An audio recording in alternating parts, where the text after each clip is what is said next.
Now, next is the concept of hydration energy. Now, what is hydration energy? Now, suppose I have an ionic substance sodium chloride. इसको मैं dissolve करता हूँ water में तो I get sodium ion and chloride ion. Now जब water में या किसी भी सॉल्वेंट में एक सब्सटेंस के आयन्स बनते हैं, एक पॉजिटिव आयन और एक नेगेटिव आयन, तो ये स्टेबल नहीं होते ड्यू टू देयर चार्ज, तो इनको स्टेबलाइज करना पड़ता है। नाउ इन आयन्स को कैसे स्टेबलाइज किया जाएगा? अब हमारे पास एक आयन है पॉजिटिव, एक आयन है नेगेटिव। नाउ सपोज कि वाटर मेरे पास सॉल्वेंट है, तो पॉजिटिव आयन को स्टेबलाइज करने के लिए वाटर का जो नेगेटिव एंड है वो पॉजिटिव आयन के करीब आ जाएगा। तो ऑक्सीजन वाटर की नेगेटिव साइड है, ये पॉजिटिव आयन के करीब आकर इसको सर्कुलेट कर लेगा लाइक दिस। इसी तरह नेगेटिव आयन को स्टेबलाइज करने के लिए सॉल्वेंट का जो पॉजिटिव एंड है वो क्या करेगा, इसके करीब आ जाएगा। नाउ कीप इन माइंड कि पॉजिटिव आयन के करीब ज़्यादा सॉल्वेंट के मॉलिक्यूल्स आते हैं कंपेयर टू नेगेटिव आयन्स। सो इसलिए हाइड्रेशन एनर्जी का कॉन्सेप्ट हम ज़्यादातर पॉजिटिव आयन्स के लिए स्टडी करते हैं, नेगेटिव के लिए नहीं स्टडी करते।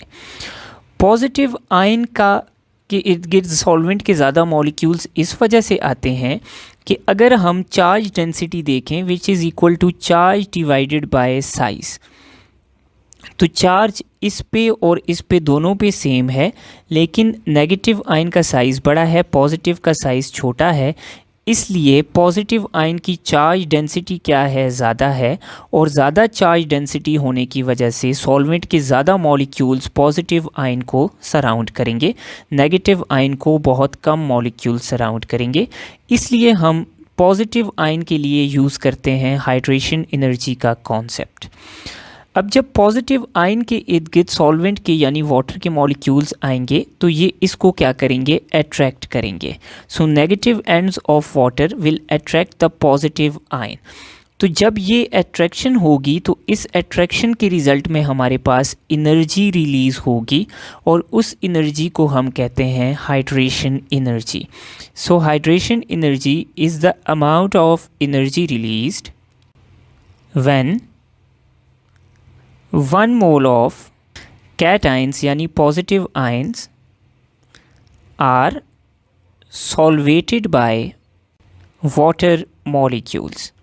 तो वाटर जब सॉल्वेशन करेगा यानी सराउंड करेगा जाके पॉजिटिव आयन्स को, तो उस केस में जितनी एनर्जी रिलीज़ होगी उसको हम कहते हैं hydration energy. Now what is the trend of hydration energy? So hydration energy का ट्रेंड क्या है हमारे पास? Hydration energy is directly proportional to charge density, यानी जितना पॉजिटिव आयन के ऊपर बड़ा चार्ज होगा हाइड्रेशन एनर्जी ज़्यादा होगी, और जितना पॉजिटिव आयन का साइज़ छोटा होगा उतनी हाइड्रेशन एनर्जी ज़्यादा होगी। Now let's compare the trend along the period and down the group. For example हम लेते हैं सोडियम, सोडियम के बाद लेते हैं मैग्नीशियम, मैग्नीशियम के बाद लेते हैं aluminium. So this is along the period comparison. So usually positive ions बनाते हैं फर्स्ट 3 ग्रुप्स के एलिमेंट्स। सो जैसे जैसे हम अलोंग द ग्रुप जाते हैं तो चार्ज की वैल्यू इंक्रीज़ करती है और साइज़ की वैल्यू डिक्रीज़ करती है, जिसकी वजह से हमारे पास जो हाइड्रेशन एनर्जी है वो फर्स्ट से लेके 3rd ग्रुप तक इंक्रीज़ करती है। So aluminium has maximum hydration energy followed by magnesium followed by sodium. Now let's see कि डाउन द ग्रुप हमारे पास किस तरह ट्रेंड चेंज होगा। सो सोडियम के बाद हमारे पास है पोटाशियम, पोटाशियम के बाद है rubidium. Now down the group हमारे पास चार्ज रहेगा कांस्टेंट लेकिन साइज़ करेगा इंक्रीज़।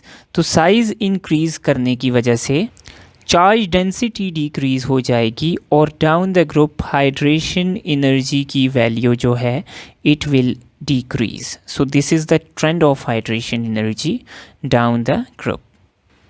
Now next concept जो हम study करेंगे that is diagonal relationship. Now इधर से भी questions इस दफ़ा NMTCAT में पूछे गए हैं. Diagonal relationship समझने के लिए मैं कुछ elements बनाता हूँ periodic table के.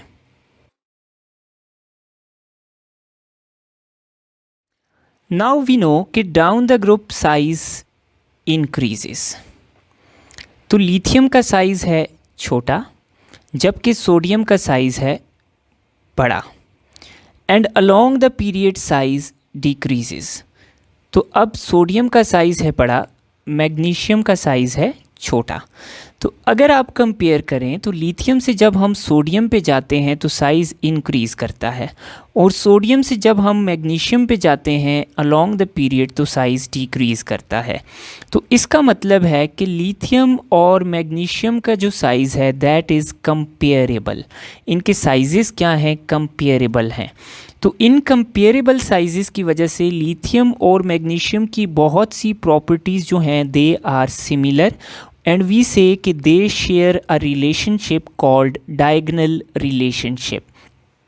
तो डायगनल रिलेशनशिप क्या होता है कि जब आप किसी एलिमेंट x से नीचे वाले एलिमेंट y को देखते हो तो उसके साथ जो अगला एलिमेंट होता है z, तो अब x का साइज़ है छोटा जबकि y का साइज़ डाउन द ग्रुप बड़ा है, लेकिन अलोंग द पीरियड फिर z का साइज़ छोटा है. तो x और z एलिमेंट का आपस में साइज़ मैच करता है जिसकी वजह से इनकी काफ़ी सारी प्रॉपर्टीज सिमिलर होती हैं और हम कहते हैं कि दे शो अ डायगनल रिलेशनशिप.